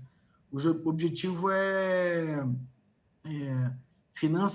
levar finanças para todo mundo que tem sede de conhecimento. A palavra é essa, sede de conhecimento. Tá legal? Queridos, mais uma vez, muito obrigado, tá certo? Depois eu vou tirar ponto de quem faltou a aula passada, né, Isabela? Né? Então, obrigado a todo mundo aí, fiquem com Deus, um bom final de semana. Sandra, mais uma vez, muito obrigado. Tá? Outra coisa, quando entrar lá no YouTube, se inscreve no canal lá, tá bom? Para a gente poder ter mais presença aí e levar conhecimento para todo mundo aí. Fala, Sandrinha. Eu botei no meu LinkedIn no chat para as pessoas que fizeram pergunta, eu não consegui ver chat de ninguém. Desculpa, gente, eu estava com a apresentação ali, não vi chat de ninguém. Então, por favor, me mandem as perguntas pelo inbox, por favor, tá? Ótimo, Sandra, obrigado. Sandra, manda para mim o host de volta. Manda o host de volta para mim, tá? E caramba, como é que eu faço isso? Clique em participante, vai lá do lado do meu nome, make host. Um dia eu aprendo a fazer co-host, mas até agora eu não sei, né? Geralmente é as minhas que me salvam tecnológicas. Co-host eu consigo. Depois te mostro, pode deixar. Beleza, então. Queridos, fiquem com Deus, um bom final de semana, aproveitem vossas famílias, as pessoas amadas. Vamos lembrar que também tem outro lado da vida aí. Obrigado, Barral. Obrigado, Jamile, Lauria, Dona Rayana, sempre presente. Leandro. Parabéns. Diana, Ticon. Valeu, gente. Obrigada, gente. Valeu. Bom domingo. Bom domingo. Alô, gente. Valeu, Máximo. Abraço, Douglas, Camila. Liberar esse rosto aí, Rodrigo. Pelo amor de Deus, cara. Olha a graça aí. Obrigado, Maria Luísa, Diana. Carlos Brum. Obrigado. Mestre Campos. Deu até saudade de RI, hein, Campos? Pô, essa apresentação da Sandra deu saudade lá da época lá. Valeu, Carlos. Um abraço, irmão. Com Deus, cara. Lembrando aquelas noites viradas da gente lá, né, cara? Semana passada quase te visitei aí. É mesmo? Ó. Um tal de Águas Morena aí, perto de fora, passei aí pra aqui. Quando for, avisa aí, toma um café aqui em casa. Passei aí, para ver o Castelinho. Lembra o Castelinho? Isso, passei direto. Beleza. Um abraço. Fiquem com Deus. Um abraço.